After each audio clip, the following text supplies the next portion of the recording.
My first clinic, I think we had three patients, and that was kind of it, and so, and I think my first 3 months, my first 6 months, I think I made $300. In medicine, you have a lot of people in medicine who've been in practice 10 years. They have no idea how much money they're making. They basically go in, they do their job, they're told what to do. Somebody gives them a salary, they say, okay, I'm going to take it. They look and see what their colleagues are making, see it's just low or high, but really they have no sense of their own value towards their organization, their hospital, their environment.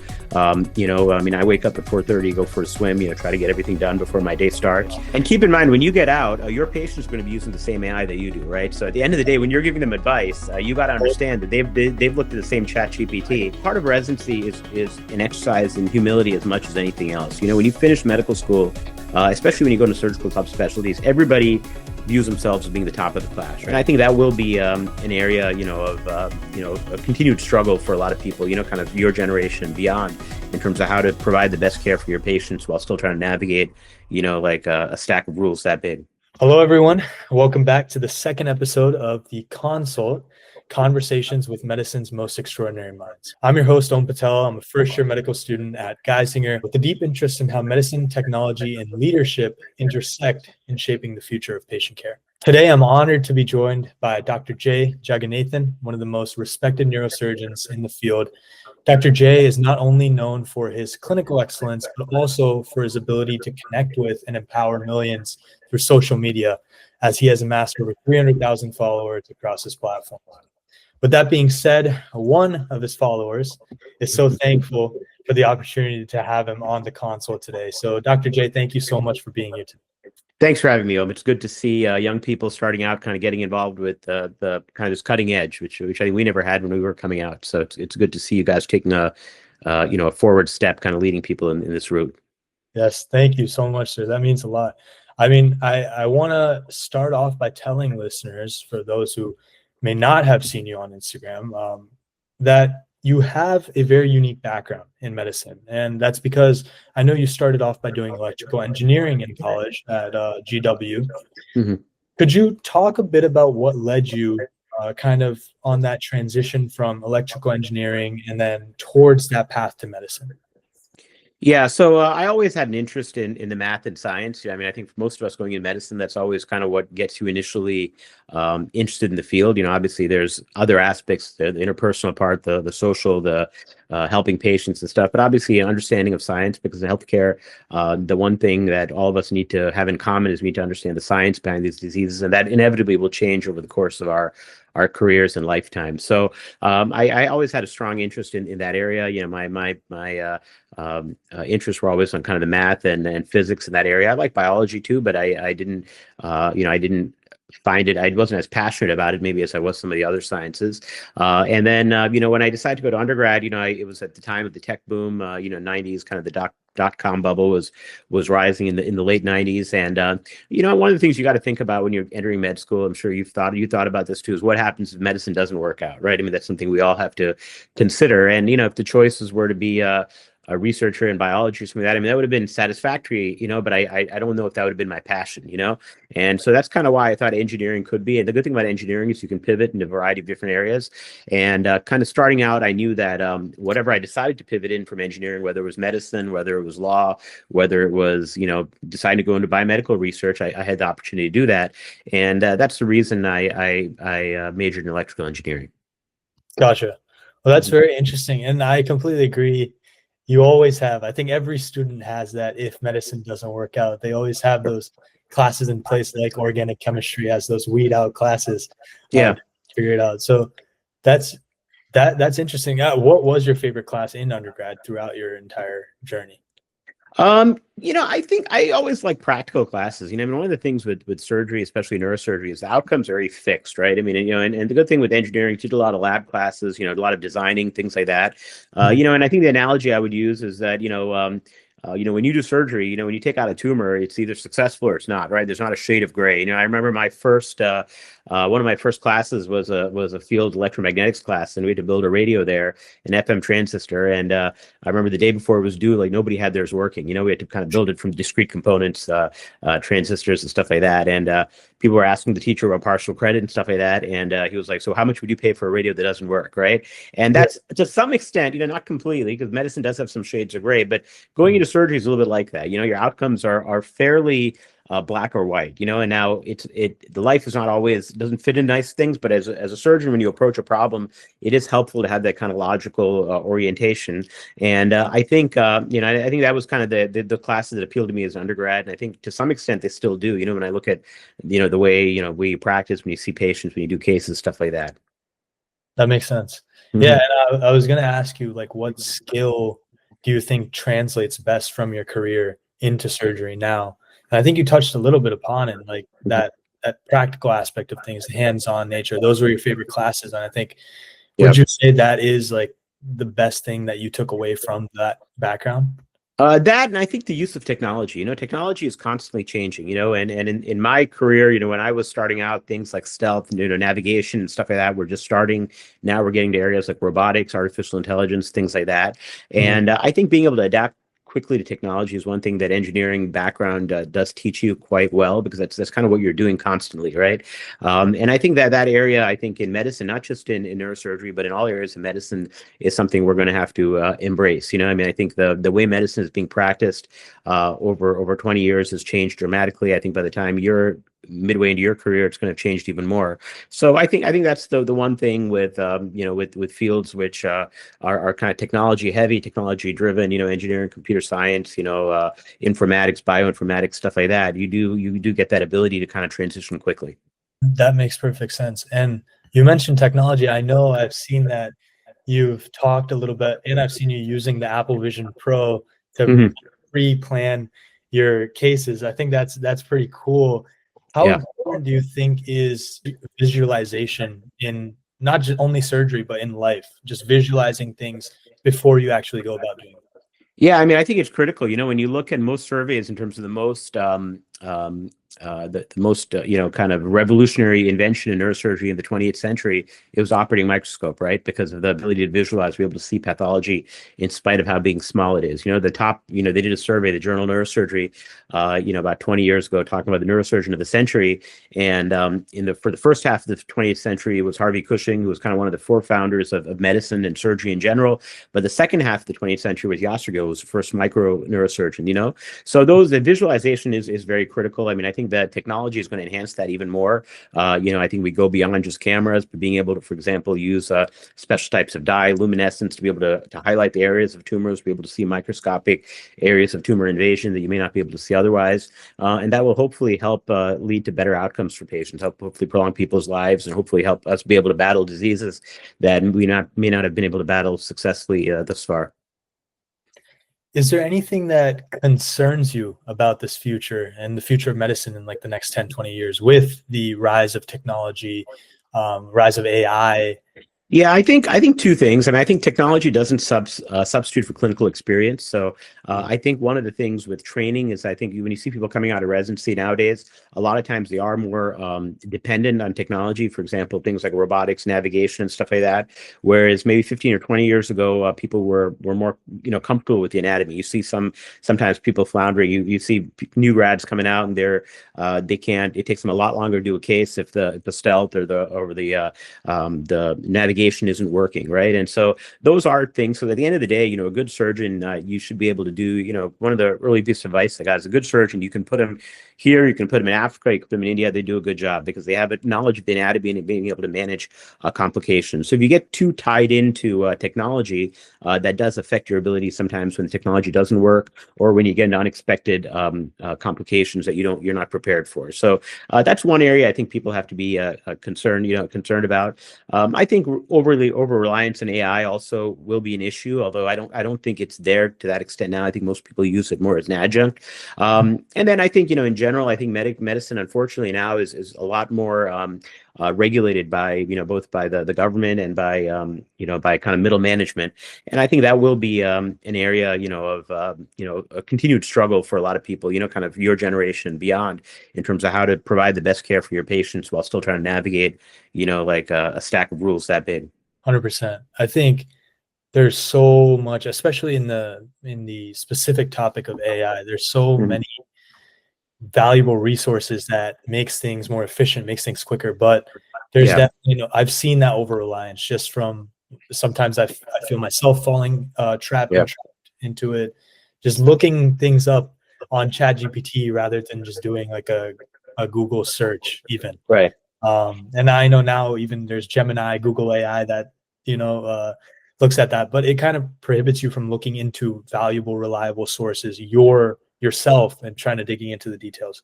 Right. And keep in mind, when you get out, your patients are going to be using the same AI that you do, right? So at the end of the day, when you're giving them advice, you got to understand that they've looked at the same chat GPT. So you've got to be able to counter the argument. If you see it as something they're talking about, you've got to be able to explain the pros and cons. That's where I think being able to do your own research is really kind of critical. I mean, there are a lot of days where I go to clinic and someone will come up to me and want to know about, certain technology disc replacement stuff that sometimes I've not even heard of before. And you got to be able to look and be able to look it up even in front of them, being able to say, this is the pros, this is the cons that I see, this is the comparable, this is what wouldn't be comparable.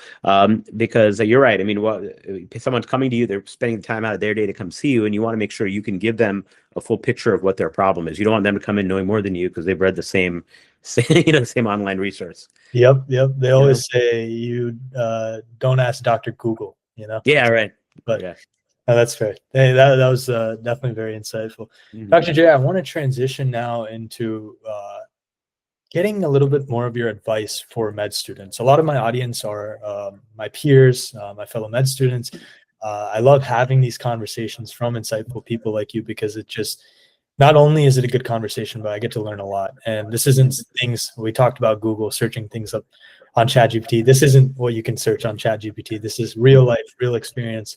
So I do appreciate that. And I wanted to ask about your insight on living in the moment. I know something that you're a big proponent of is living in the present. And as a med student now, I try my best to enjoy, the hours of studying, the days of studying, the nights of studying. Mhm. But and I try to focus on the journey rather than the destination. But at the same time, med students, my peers, they're always worried about that transition from being a med student to being a practicing physician. What did you not expect when you transitioned from medical school being a practicing physician? And is there anything that caught you off guard or that you want to give advice on that we should prepare for? Yeah, so I think there are two areas to that question, right? First is when you finish medical school and start residency, which is one phase. And honestly, psychologically, that feels like the biggest jump you'll ever think of when you're in medical school, right? Because you're going from basically sitting in an environment where your people are handing you what to read and what to say, and people say you can leave when when you're done with this or whatever, to being in a situation where you're sitting by yourself at night at the hospital with nurses paging you and trying to run around and figure things out.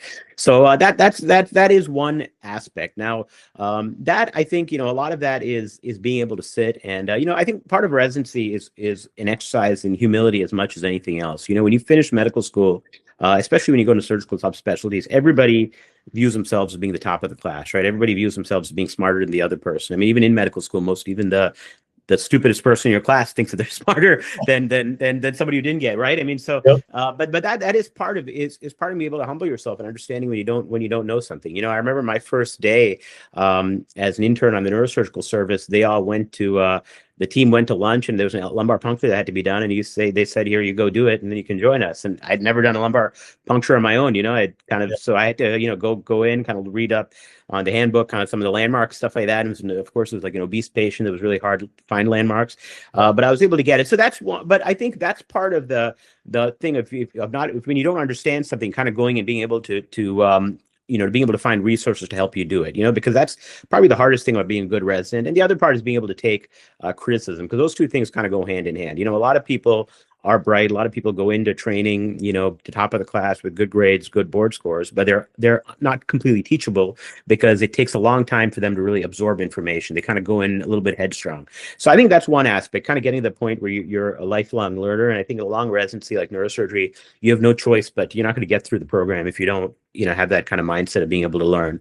The second, psychologically, you don't think of it as much of a transition, but when you look back, it is a huge transition. It's going from being a resident to an attending, right? I mean, you always think when you're at the end of your residency, man, I can't wait, be making some money. I'll be like choosing my own lifestyle. I choose my own patients, do what I want to do. But the reality is when the moment actually comes, it's a huge sense of responsibility when it's your own patients. As a resident, ultimately it's somebody else's patient. You do what you're told to do. You're kind of immune, you're in a little cocoon there. But at the end of the day, you're going to walk into a hospital one day, and those are going to be people coming to see you, and they're going to be your outcomes. And you see them back in 3 months, 6 months, a year. You have to own that. That's what you're doing. So that is a really a difficult transition as well. I'm just psychologically getting to that mindset that this is no longer about what Dr.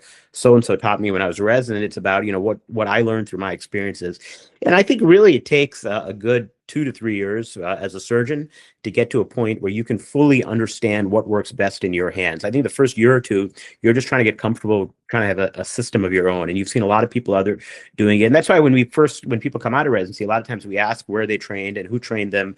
And we kind of get a feel of how teachable they are, how malleable, because your practice will dramatically change from day one, when you finish residency, to year 5, it'll dramatically change. Now, when you're a resident, you will have a lot of more knowledge on year 7 compared to year 1, but the way you approach a consult probably is not going to change that dramatically. At the end of the day, you're going to go in, you're going to see the patient, you're going to run it by the attending, and you're going to, there are going to be certain black and white areas we're going to do surgery or not, and there are going to be others where you're going to kind of defer to what your attending says. So I think those are the 2 areas. I think at your stage, a lot of your listeners too, if you're going in the stage of getting to an MD or DO degree, I think that is it is an area where you think about a lot, you worry. But the good thing in most programs in this country, if they're accredited, they wouldn't get accredited if they didn't have the resources to bail you out if you had a problem. And I think as long as you have the humility to go and ask when you have a question, I think you will be okay from that standpoint. That's some great advice. I think one thing that's interesting that I was thinking about when we were talking about the future of medicine,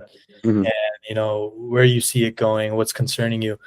What is one thing that you would change if you were able to, regarding the medical school curriculum right now, that you think could better suit students to be prepared for that future? So it's interesting, you bring that up, because I think the 2 areas. I think one is working in kind of a managed care environment is very different from what any of us anticipated. I mean, even 20 years ago, I could never have imagined it. And now it's getting worse and worse. And your guys' generation, there's so much, all these large systems are buying up hospitals. Kind of being able to work in that kind of business environment, I think, is definitely one area where I think, people coming out of training need more experience. The other part in general is just knowing the business of medicine. You know what I mean? I mean, it's pretty incredible. Like, when I was in high school, I don't know about you, but I worked at a restaurant when I was my junior and senior year, and I remember, even though, I didn't make much, back then minimum wage was probably $8. I probably made $10 an hour. And, but I had a pretty good idea. I mean, everyone in the restaurant had a pretty good idea. All right, if you come at this time, you're going to get more tips, the busier here, it's going to make more busy, this Saturday night is going to be busier. So you have a general idea where you're going to make more money, where you don't. In medicine, you have a lot of people in medicine who've been in practice 10 years. They have no idea how much money they're making. They basically go in, they do their job, they're told what to do. Somebody gives them a salary, they say, okay, I'm going to take it. They look and see what their colleagues are making, see it's just low or high. But really, they have no sense of their own value towards their organization, their hospital, their environment. And that's something that I think as physicians, future physicians and physicians, you really need to have a good understanding of. And unfortunately, medical education doesn't give you that. I mean, you don't, when you're an ophthalmologist, let's say in 10 years, you should have an idea that, okay, if I do 10 cataracts in a day, this is how much money I'm going to be bringing in. This is how much the surgery center or hospital is getting. This is how much I'm worth, as opposed to just saying, well, so-and-so got this salary, and so I should be getting around the same as him because I'm equally qualified, right? I mean, that's a bad business model, right? If I have a restaurant that's making this money, it doesn't guarantee I'm going to make this money. What matters is the volume and what the reimbursements are. So I think that's the other area. You're going to be hard to fix up. The reason why it's hard is because I think a lot of people training you potentially are going to be people that are going to be employing you, right? So it's not in their interest to tell you how much you're really worth, because they don't want you coming in and asking for more money, but that is a challenge, and hopefully that does get better over the course of the next few years. Yeah, no, that makes sense. When you said that, it almost seems like that whole money aspect of medicine is just completely hidden. And I completely agree. At the forefront of medicine is, your commitment to the patients. 100%. Yeah.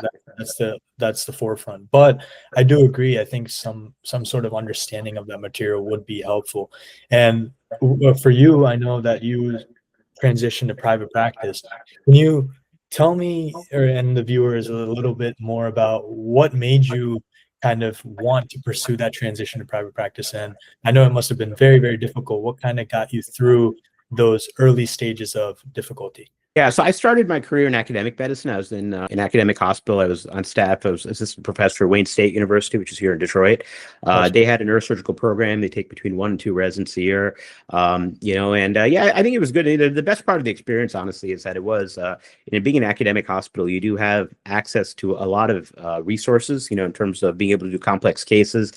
We had a dedicated trauma hospital, a dedicated cancer hospital. So in terms of the cases that you got, it was pretty, significant, great amount of cases. And, I think in terms of comfort level, some of the stuff I did, for cancer and stuff like that, when you do that for a few years, you're really not scared of anything because you see kind of the worst of the worst coming in and you have no choice but to handle it. Having the residents and stuff there is also a plus. It is good to have that extra support. It's also good to kind of see how people, how the learning process goes. Because your first few years, I was mentioning, you're in a phase where you're learning too. Even though you're not formally a resident anymore, you're kind of learning how to adapt to practicing on your own.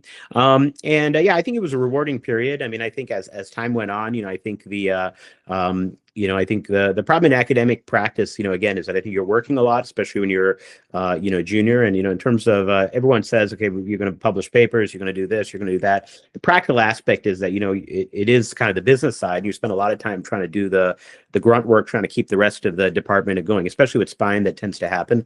And so I think you're running around, I think I was on call 3 out of 4 weekends a month. You're covering several hospitals, and there were Saturdays where I would start rounding at 9 in the morning. I wouldn't get home till 4 or 5 at night.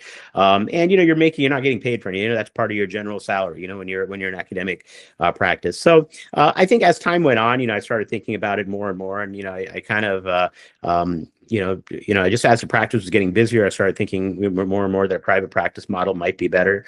I had some discussions with other academic groups and stuff like that, and I looked at a hospital employed model as well in the northern part of Michigan.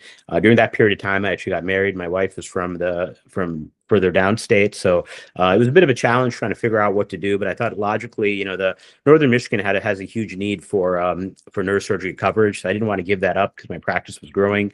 At the same time, I wanted to have some base kind of closer to the suburbs as well. So the private practice gave me the opportunity to do both. I think starting a private practice is a little bit like raising a kid. In the sense you see it grow from the very beginning and you kind of see it kind of blossom. And so the nice thing about it is you put in the energy and you kind of see it, picking up on its own, which is nice. So I started out, basically just myself and like an MA, basically it was just kind of boots to the ground. My first clinic, I think we had 3 patients, and that was kind of it, and so, and I think my first 3 months, my first 6 months, I think I made $300. So it was definitely a worry sometimes. I didn't know practically. Everyone says, oh, you're a neurosurgeon, you're going to be making this, that. And I was doing decent in academic practice, but yeah, it doesn't prepare you, So for a while, I was kind of thinking, man, it's going to suck to have to go back to them and be like, can you give me my job back? But I think the good thing is that you kind of put the effort in, you kind of you kind of see it incrementally grow, and then into the point now where we have 8 providers and work out of several systems. So I think that's kind of the summary in a nutshell. That's amazing. Well, first of all, congratulations for all your growth and success over the years. Thank you. And I know you mentioned $300 over a few months is definitely can be stressful, especially when you're trying to grow a family, among other things. And in general, I think neurosurgery is definitely one of the most high stakes specialties in the field of medicine. So what advice would you give to students who may be dealing with stress and they may feel like, this is the end, I can't do it? How do you manage stress? What strategies would you advise to students? So I think a couple of things. I mean, I think your medicine is a field inevitably it's going to have stress. In fact, I think, to some respect, you can't really practice medicine properly if you're not stressed. I'm personally stressed about my cases tomorrow. I mean, because that adrenaline to some extent is a good thing. That's what keeps you motivated, keeps you wanting to study. So I think the first thing is identify the source of your stress, right? They're modifiable stressors and they're modifiable stressors, right?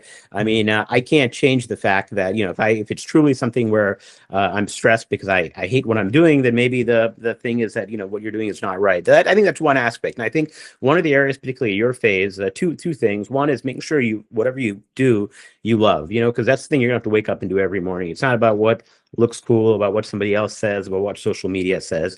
It's about finding your own passion. Whether that's ophthalmology. I mean, I can tell you personally, when I was doing non-neurosurgical rotations, I liked family practice better than I liked any of the other stuff. I mean, some people say I wasn't neuro, I'd be ortho, ENT. I mean, I didn't really care for ENT that much when I did. So identifying what your happy spot is. I mean, obviously things to relieve stress, whether it's gym, working out, family, all that stuff is critical as well. And I think that type of quality of life, those kind of quality of life factors, I think are very important. I think nowadays, when you guys enter training, you're going to have programs hopefully that are in place to enhance that. When I started residency, we got a letter saying, please make sure you run all wedding plans by senior residents and attending so that we can optimize it for the service. I don't think that type of email or letter would be acceptable in this day and age, which is good. So I think that type of thing, the mental health resources are much better than what it was before, which is really kind of a positive thing.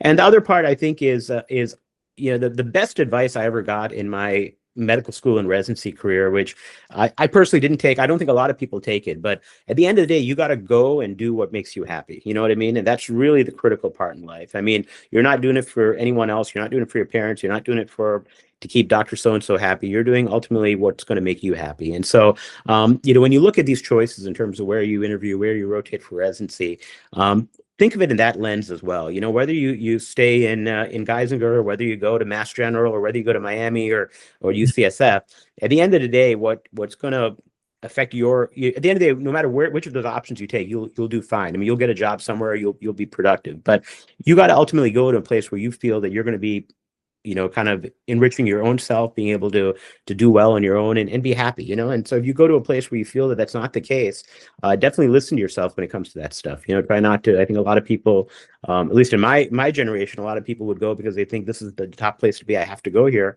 I think in your guys' generation, I think probably that still exists to some extent. But at the end of the day, you got to be true to yourself when it comes to those decisions.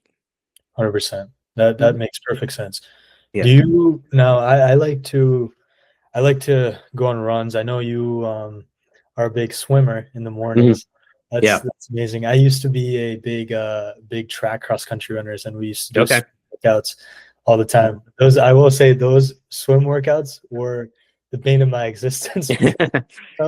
So that was my worst nightmare. But it does take a lot of mental fortitude. And now I've kind of transitioned that, what makes me go, what exercises I use to keep me like mentally sane. I transitioned that to going to the gym and staying fit. And I know you also had an amazing health transformation journey, which is incredible. What are your thoughts on like transcendental meditation, other strategies of that sort in like a high stakes position like surgery?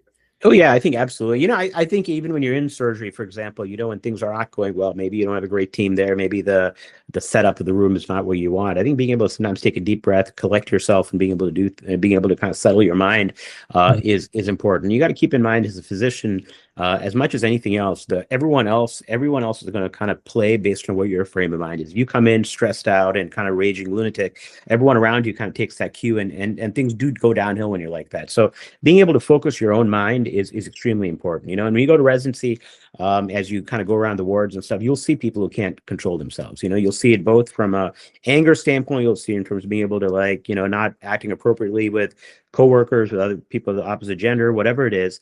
And I think being able to have that control in your own life is really, really kind of critical. And that's going to ultimately make you, make or break your career, both in terms of a resident and when you're done, because ultimately, the one thing you'll see is that people do feed off the energy you bring in. And it's really important particularly for healthcare providers, physicians, mid-level providers, that you are able to put yourself in a position where you're able to put your best foot forward, and not everyone can do that. 100%. I wanted to ask you, I think one thing that people are naturally curious about. I know you Mhm. spent, your time operating on the brain, operating on the nervous system. What do you think and what advice would you give to people day to day kind of habits that individuals should do to keep their brain healthy, keep their minds healthy? Yes, I think exercise, as we talked about earlier, is key. I mean, I think you should always try to make time, irrespective of how busy your schedule is. I mean, for me, mornings are usually the best time because the kids aren't up, and I can do it before cases. So, I mean, I wake up at 4:30, go for a swim, try to get everything done before my day starts. So that I think is important. Kind of mental preparation, things like meditation. I think planning, especially during your day, mental rehearsal, particularly when your job where there's a lot of kind of muscle brain connection, like surgery, feels like that is important. So, I mean, kind of preoperative prayer. Nobody, when you look online at social media and stuff, nobody really talks much about preparation they do before they see patients or before cases. But especially as you get further and further out, you realize that's like the really critical part. It's the same way that I don't know if you guys get your class notes before the class and have a chance to review it, but it's the Yep. same thing when you're seeing patients. In fact, it's more important. You might be memorize the Krebs cycle, but it's more important when you're going to see a patient recommending surgery the night before that you have some game plan of what you're going to be seeing and what the options are when you talk to them. So I think kind of that muscle memory, mental preparation is another really important part. Sleep habits, I think, are absolutely critical. I mean, I think in terms of being able to get yourself, I'd say 8 hours sleep is almost impossible in surgical subspecialty. I think if you can get 6 to 7, that's a pretty good bet. And then I think having some other priorities, other areas in life that interest you are important too, whatever it is, whether it's sports, whether it's family, whether it's kids, having some outlet where when things aren't going well, that you can kind of recalibrate and kind of go back is important because it is a field, where burnout does happen. I mean, you're seeing it more nowadays than you probably did, 20, 30 years ago. And I think being able to kind of be true to yourself in that sense is really important as well. That makes perfect sense. Mhm. All right, sir. So we are going to transition to one of my favorite segments, one of the guest favorite segments. It's this or that. So Okay. essentially, it's going to be a rapid fire session where I'm going to give you two options and you pick which one you like more. Okay. Go with your gut. No explanations required. But if you do Mhm. want to expand upon it, you feel Mhm. passionate about one or the other, you can feel Okay. free to go ahead. All right. All right. Sounds good. I'll Okay. do my best. Okay. So first option, Mhm. long complex case or multiple shorter cases? Um, Probably multiple shorter cases. Okay. Yeah. Now, microscope or endoscope? Um, Usually I would go with microscope. Okay. Yeah. I know you talked about the Apple Vision Pros. Mhm. So would you say simulation training or just learning in the OR? Well, both are important, but no substitute for learning in the OR. Okay. I mean, no substitute for that. Yeah. Gotcha. Mhm. Now, you also touched on this, but would you rather wake up at 3 a.m. or go to bed at 3 a.m.? Ooh, that's a tough one. Neither one, but if I had to choose, I'd wake up at 3 a.m. Okay. I feel like that's closer to when you wake up rather Yeah, than right. sleep. Right. That's fair. Now, this one I've been actually I haven't seen anything on your social media about this. Mhm. So, Yeah. do you prefer calm, quiet ORs or music in the OR? It really depends on the type of case and the time of day. People always say in the beginning, I'm always a little bit more tense, and then I kind of loosen up as the day goes by. So usually the morning is quieter, and then as we get, especially on Friday afternoons, as we start winding up, we do more music. But generally, I like music. It doesn't. It kind of is. It's a good deterrent. It kind of puts people at ease also when you got good music playing. Sure. What's your go-to? Oh, 90s hip hop. Okay. I'm a child of the 90s. Yes, I listen. Yes. Nowadays, it's getting further and further away. It'd be like Yeah, having somebody play like 1940s like music for you guys. But I see. yeah. That makes sense. And then last, this or that Mhm. question: Yeah. swimming or basketball? Ooh, I swim. I've always been a swimmer. Okay. My son plays basketball. I think he'd probably defer if you gave it to him at his age. But yeah, as you get older, your joints get sore. I don't want to risk That's fair. tearing my Achilles to me that. That's fair. That's 100% fair. But thank you. So that actually provided me a good amount of insight and people in the insight on not just your legacy that you've built, but also just your preferences, your Mhm. interests. So that was a nice segment. Sure. Now, Thank you. one of the last questions that I have for Mhm. you today, Dr. J, is what motivated you to start posting on social media? Obviously, now you have, a huge following, but Mhm. initially, what kind of got you interested in it, and how have you grown your following over the years? Yeah, so we've had a social media account actually for over 10 years. I mean, we had Facebook and Twitter, and we were doing all that stuff dating back to when the practice started. We were never very actively engaged. And then about a year and a half ago, we worked with a company that was really into kind of the engagement, kind of like putting stuff out there. And so we started doing that, and obviously the following started picking up then. And then I think there are two areas. I mean, I think there's a lot of misinformation in medicine. You kind of when you scroll through social media, you see so much of it, and you realize that. And there's so many holes and gaps in terms of what we see and the training. So I think as you post more, you kind of realize you kind of realize the areas that having been in medicine now for 25 years, I take for granted, but maybe somebody coming into medicine like yourself, would be valuable information. So I think having this ability to connect is really kind of unique at this point, and I think just being able to kind of be upfront in terms of what I see as challenges. I mean, I may not be right about everything, and some of the things I think might be challenging for you may not be issues as you get further. But I think being able to have that dialogue is cool. And honestly, like when I was at your stage, I had nobody to ask these questions to, right? Nobody would really, I mean, people would tell you this is where you got to rotate, this is how you got to act in your rotations, but nobody would actually talk about the actual field, what it means to get in, what the lifestyle and stuff is. So, so I think just having that opportunity to do that is cool. I think the world is getting to be a smaller place and more accessible thanks to these outlets we have now. And so whatever we can do to provide actual information, I think, we're happy to do. And I think with that, the following has grown. I wish there was some other secret there, but unfortunately, it's just that. No, Doctor, I think one of the things that I really appreciate is how genuine and real you are on. I mean, now I've seen you, I've gotten the amazing opportunity to talk to you. Thank you. But even your social media, it just reflects who you are as a person, behind the scenes as well, which I really appreciate. But thank you so much again for joining the consult and sharing your incredible insight. Thanks for having me, and good luck. And yeah, if you or any of your followers have questions, always happy to be of assistance the best I can. Of course. Thank you, Dr. J.